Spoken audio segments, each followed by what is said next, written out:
Iglesia, Alianza Cristiana y Misionera, Providencia.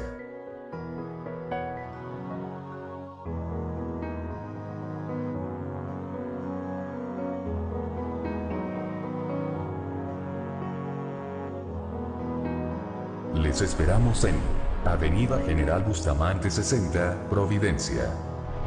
Síguenos en Así Providencia.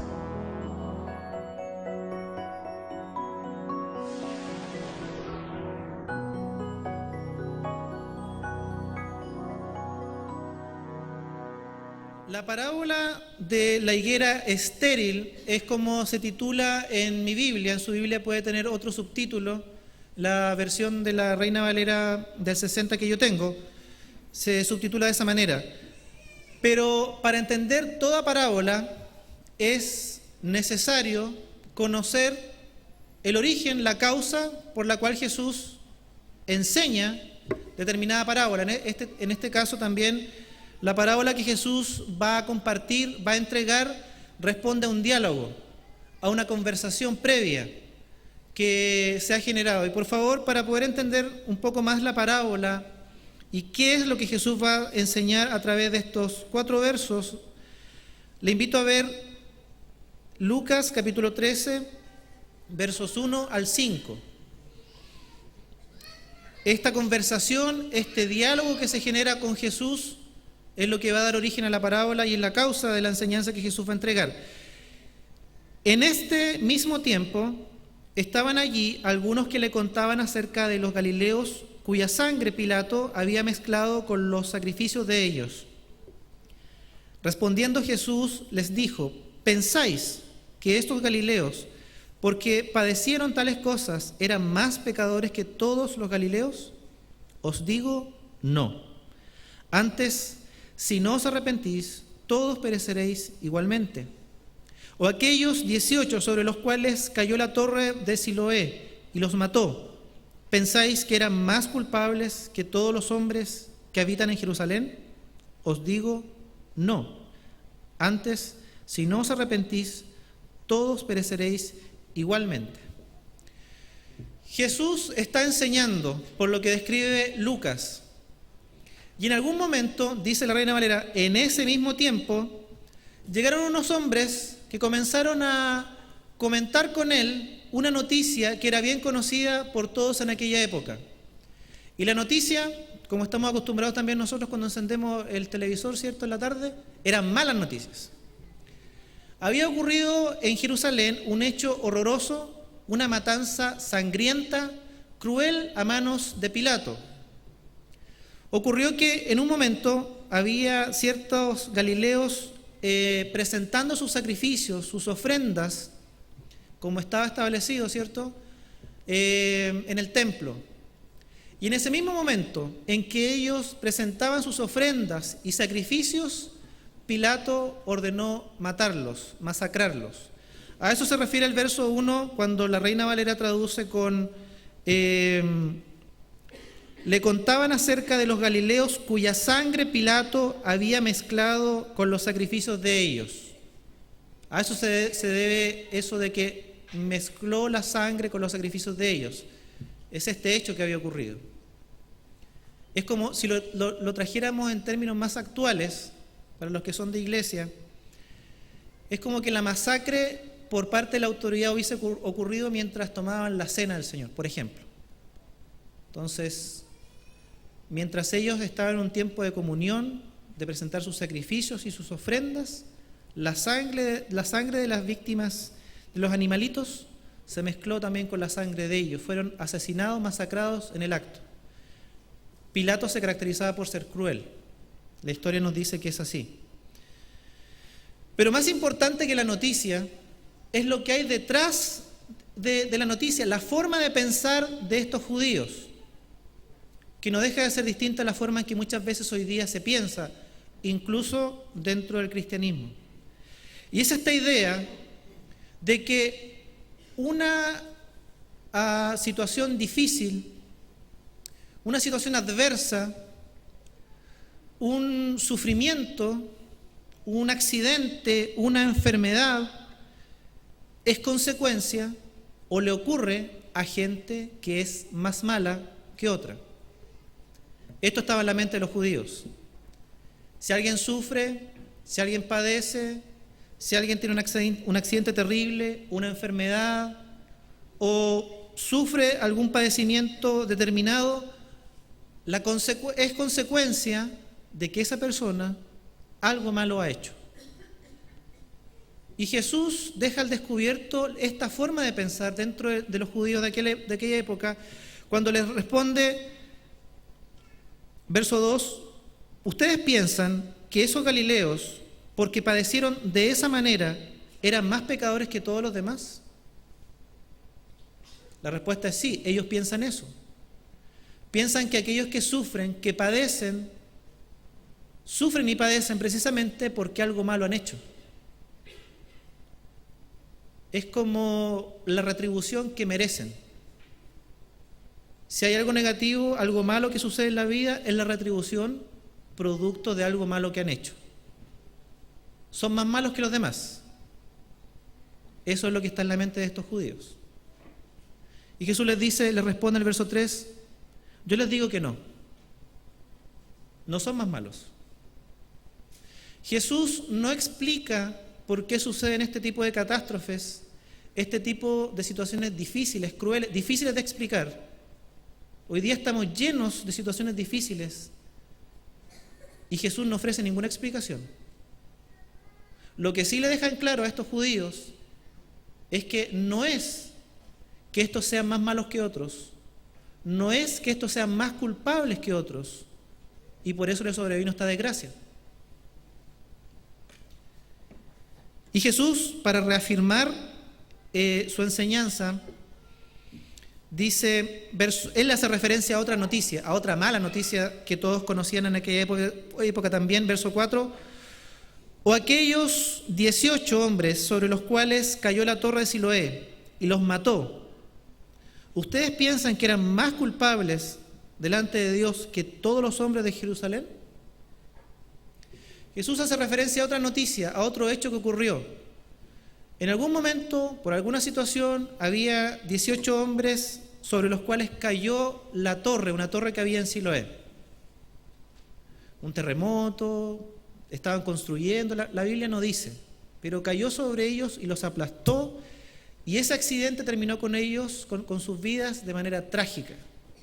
Se parece a la noticia que hoy día tenemos, ¿cierto? Matanzas, asesinatos, accidentes laborales o por un terremoto, qué sé yo. Jesús le dice, ustedes piensan entonces que esos hombres también eran más malos, eran más culpables que todos los de Jerusalén, ¿por eso les ocurrió eso? Jesús nuevamente le responde, yo les digo que no. Jesús nuevamente no da una respuesta de por qué suceden estas desgracias, por qué gente muere de esta manera tan trágica, por qué hay sufrimiento. Pero estos hombres tienen la idea de que el sufrimiento viene a causa de una retribución. Algo malo hicieron, son más malos que los demás, se lo merecen. Y aunque Jesús no va a explicar, les va a decir que esa forma de pensar no es correcta. Pero deja sin explicaciones por qué suceden estas cosas. No lo explica. Entonces, a causa de esta forma de pensar, donde hay hombres que piensan que la desgracia humana le ocurre a la gente que es más mala, y por otro lado ellos que tienen cierto bienestar y siguen vivos y viven bien, son más buenos, porque hay que entender que eso es lo que están pensando estos hombres. Y fíjese que esto es lo que se piensa y se dice y se enseña muchas veces dentro del cristianismo. Si tú sufres, si tú estás enfermo, si tú padeces necesidades, si tú estás pasando por momentos difíciles, entonces porque algo malo hiciste, viene porque algo malo estás haciendo y viviendo. Y por otro lado, como era lo que pensaban estos hombres, si tú eres próspero, tienes salud, te va bien, tienes éxito, es porque estás haciendo las cosas bien, eres bueno delante de Dios. Esto es lo que se enseña en muchas oportunidades, en muchos lugares. En estas enseñanzas que tienen que ver con los neocarismáticos.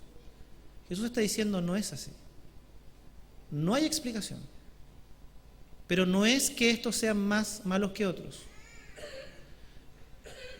Y entonces les va a contar una parábola. Y la parábola tiene por objetivo esto, fíjense, para que podamos entender la parábola bajo esta perspectiva. Ustedes que piensan que lo malo le ocurre a gente mala y lo bueno le ocurre a gente buena.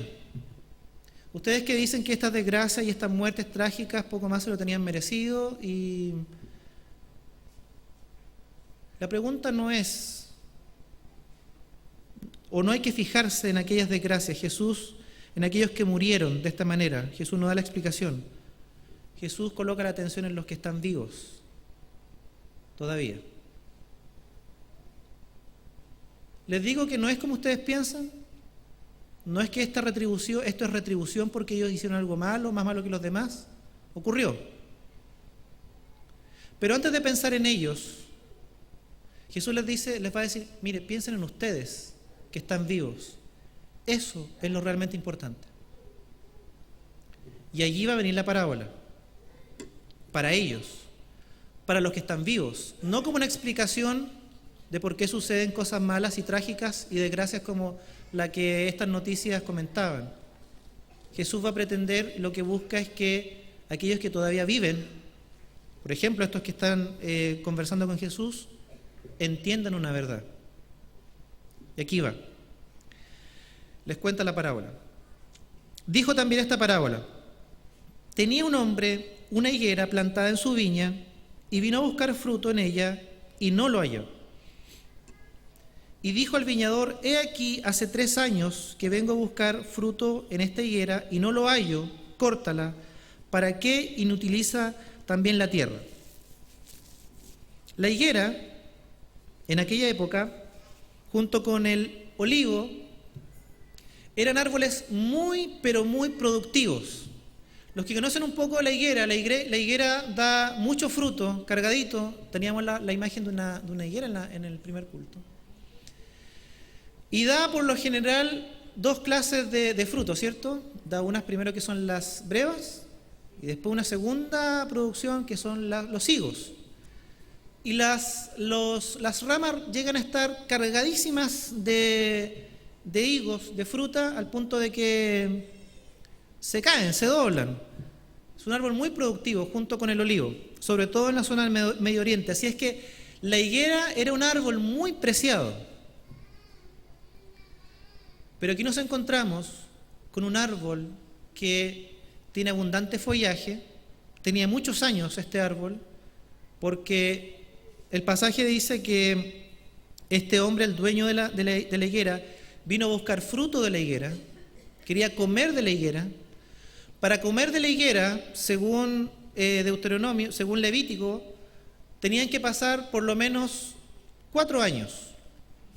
Los 3 primeros años el fruto no se tocaba de ningún árbol plantado en la tierra de Israel. El 4.º año el fruto le pertenecía a Dios. El 5.º año recién el dueño del árbol podía comer de su fruto. Pero este tenía 3 años viniendo a buscar fruto y no lo hallaba. El árbol por lo menos tenía 7 años, un árbol grande ya. Es un árbol que se veía con abundante follaje, como las higueras son, con hojas intensamente verdes. Se veía vivo, pero estaba muerto. Era estéril, no daba fruto. Tenía apariencia de un árbol vivo, pero en la práctica el árbol estaba muerto. Podía impresionar con su follaje, con su altura, con sus ramas, podía impresionar con su intenso verde, pero estaba muerto. No había fruto, no servía.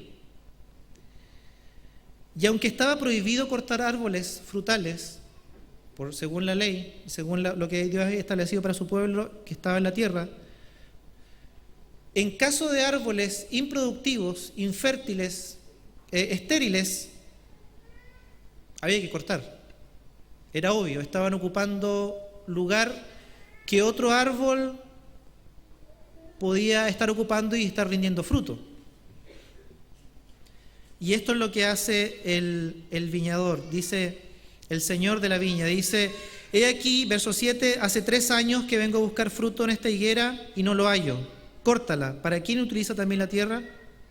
Lo único que se interponía entre el arbolito y el hacha para cortarla fue la intercesión del viñador.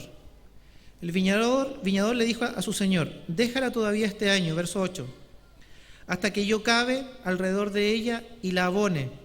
Y si diere fruto, bien, y si no, la cortarás después. El viñador intercedió y le pidió al señor de la viña: dame un año más. Y a esta higuera le vamos a dar cuidados especiales. Vamos a cavar alrededor de ella y le vamos a colocar abundante abono para que esta higuera finalmente produzca fruto, que es lo que se espera de la higuera.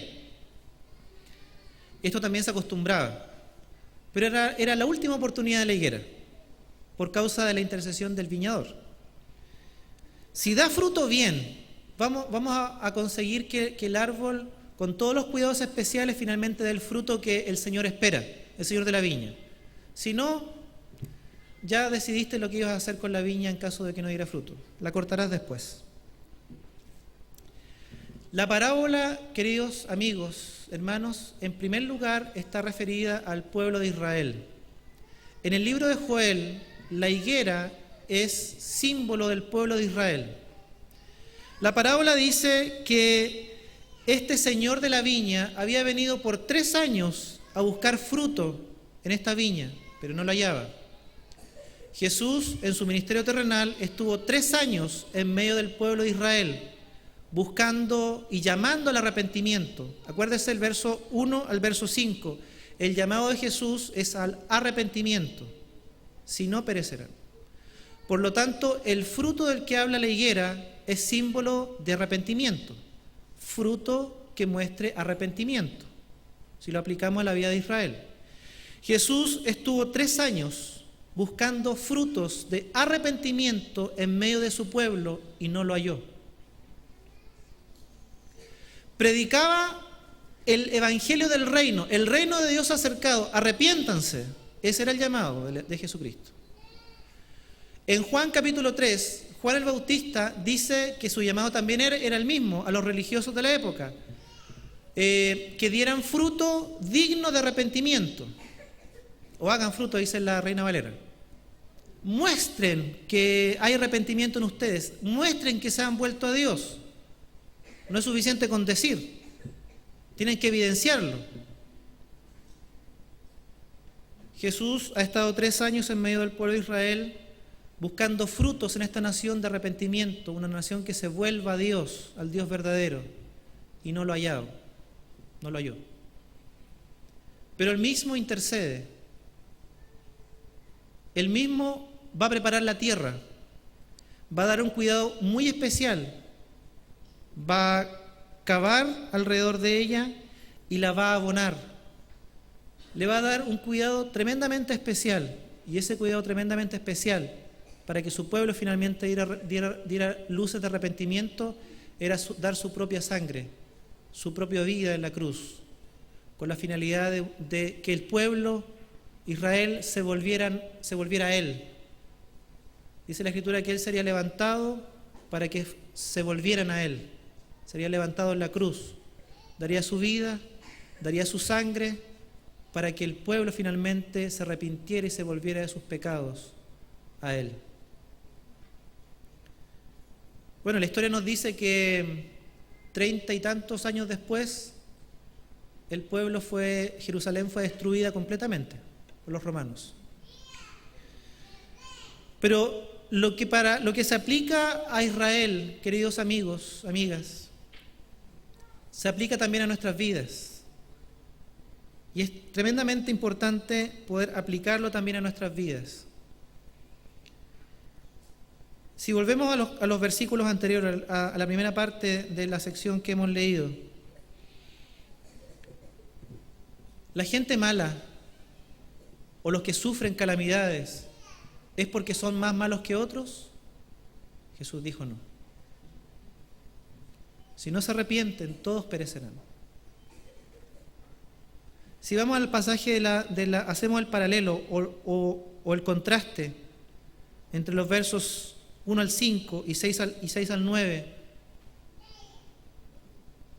Los que tienen buenos cuidados, los que reciben bendición de Dios, los que disfrutan de cuidados especiales, ¿son más buenos que otros? Según Jesús en la parábola, no. Los cuidados especiales, la bendición de Dios, la preocupación especial de darle un cuidado diferente a la higuera, no es porque sea una buena higuera. Es porque de alguna manera Él quiere buscar que haya frutos en esta higuera. Sinceramente, tendemos a pensar muchas veces que la bendición que tenemos de Dios, las cosas que recibimos de Dios, las hemos ganado. Son un premio, son un regaloneo de Dios, si lo vamos a decir de esa manera. Dios me ha regaloneado, me ha bendecido con esto o con aquello. Tendemos a pensar que las personas más buenas, entre comillas, porque no hay ni un bueno, ¿cierto? Solamente Jesucristo. Pero tendemos a pensar de la misma manera. Los más buenos reciben cosas buenas. Se lo merecen. Es un regalo o es un premio. Pero tenemos que entender nosotros que así como las cosas malas no es sinónimo la tragedia, el sufrimiento, no es que estos sean más malos que otros. Por la parábola de la higuera tenemos que entender que la bendición especial, el cuidado especial de Dios, no es porque por otro lado seamos más buenos. Es fruto de la paciencia, la gracia, es un regalo de Dios. A mí me gustaría pensar que las bendiciones que tengo de Dios son un premio. Claro, porque elevan el estatus de uno, ¿cierto? Mientras más bendecido, económicamente, materialmente, en la familia, qué sé yo, este es bueno. Como que nos da cierto estatus espiritual, digamos, de esa manera, el ser más bendecidos. Pero prefiero pensar, bajo la parábola de la higuera, que cada bendición, cada cuidado especial de Dios es fruto de la gracia y paciencia de Dios y no es algo que yo me he ganado ni que merezco.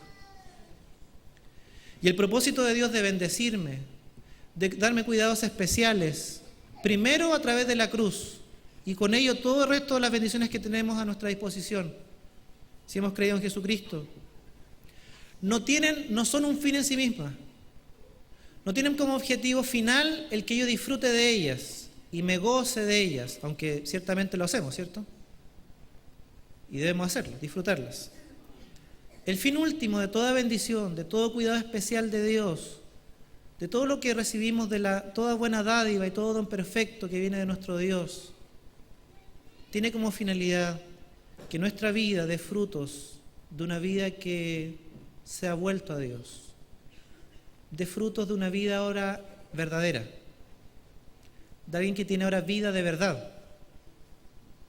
Antes estábamos muertos, sin Cristo. Éramos como la higuera, teníamos apariencia de vida, mucho follaje, un verde intenso en las hojas, pero en la práctica muertos. El cuidado especial de Dios a través de Jesucristo, derramando la sangre de Él mismo, de su Hijo, la sangre de Cristo, la muerte de Él en la cruz, ha traído vida de verdad.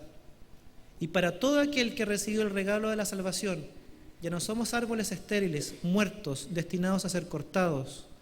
Somos árboles ahora fértiles, con vida verdadera. Querido amigo, amiga que hoy día está con nosotros, la parábola nos enseña mucho acerca del arrepentimiento.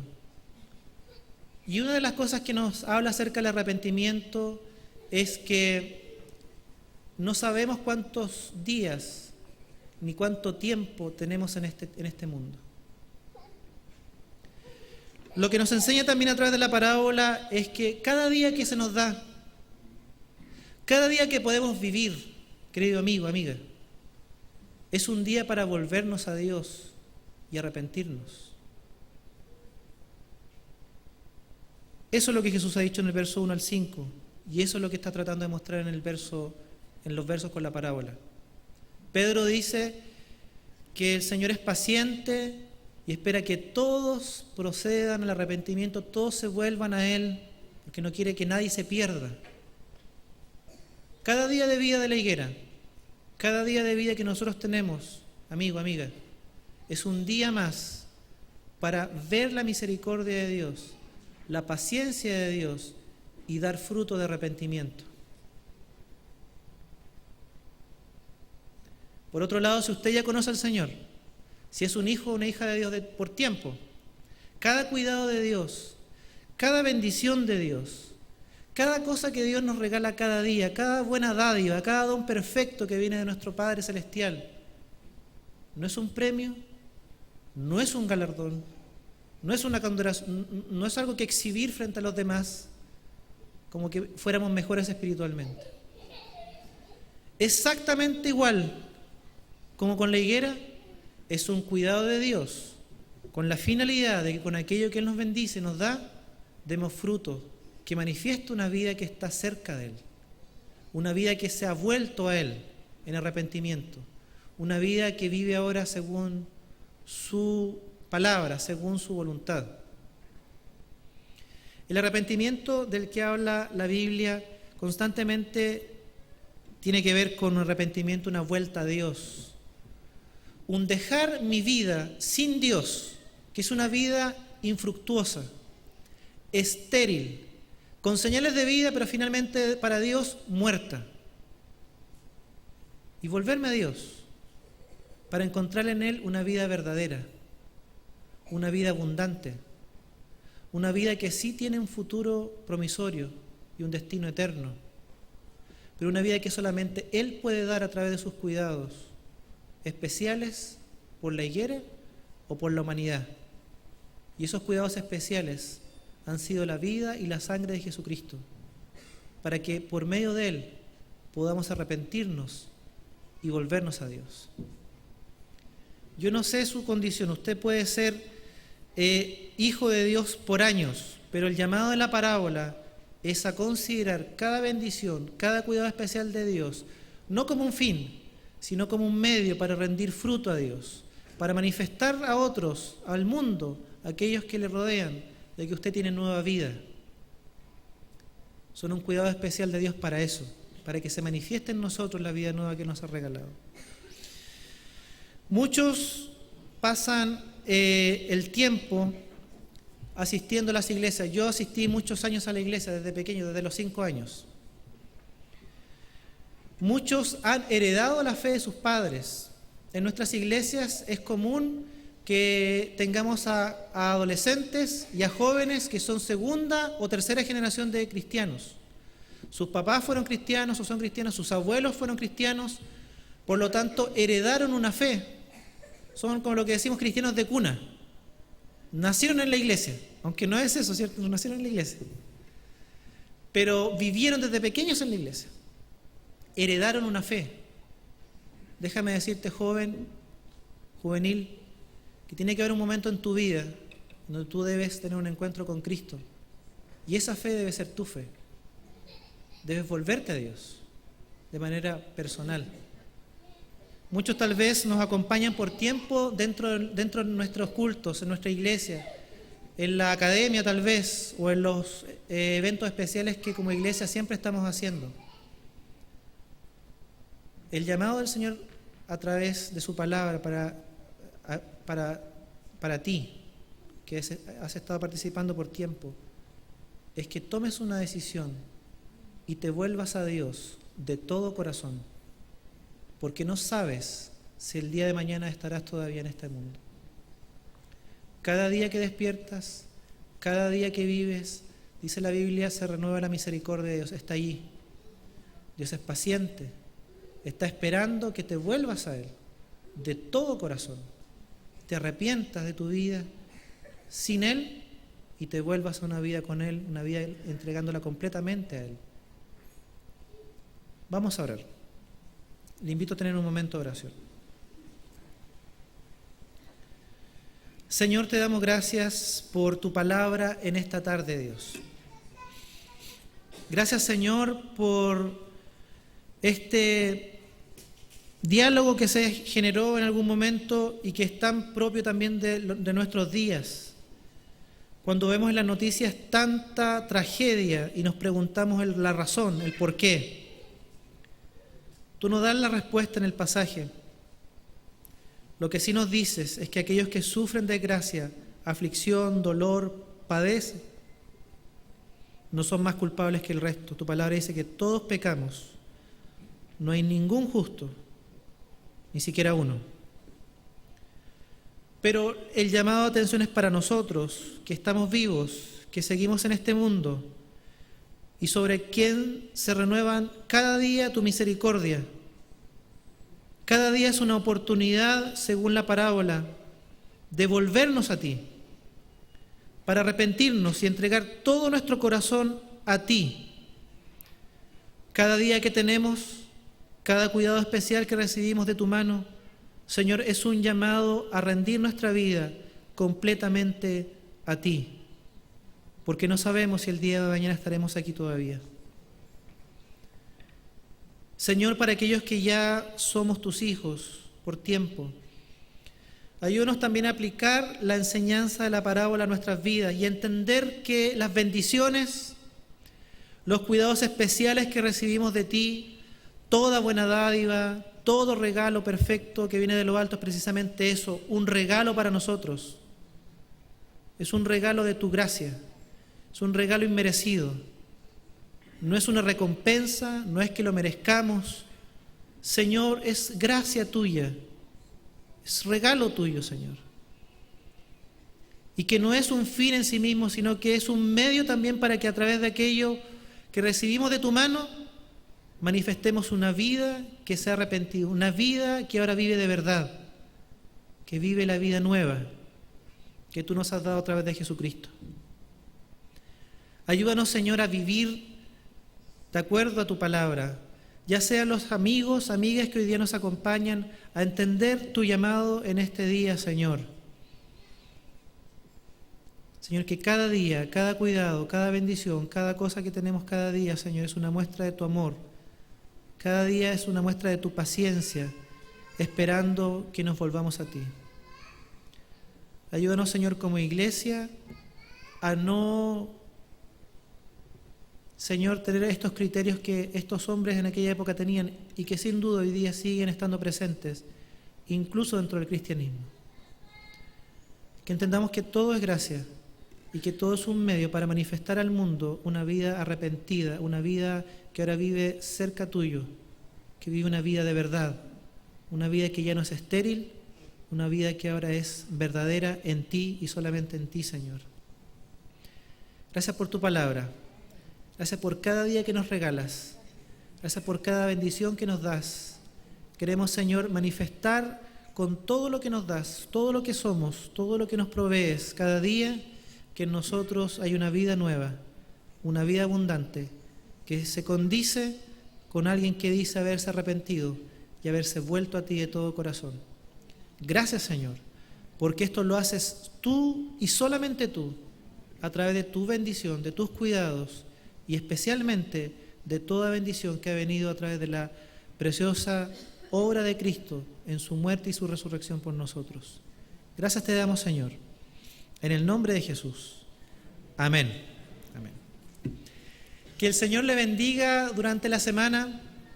No se vaya sin despedirse de la persona que esté a su lado y de desearse también bendición para la semana. Que tenga una linda semana con el Señor.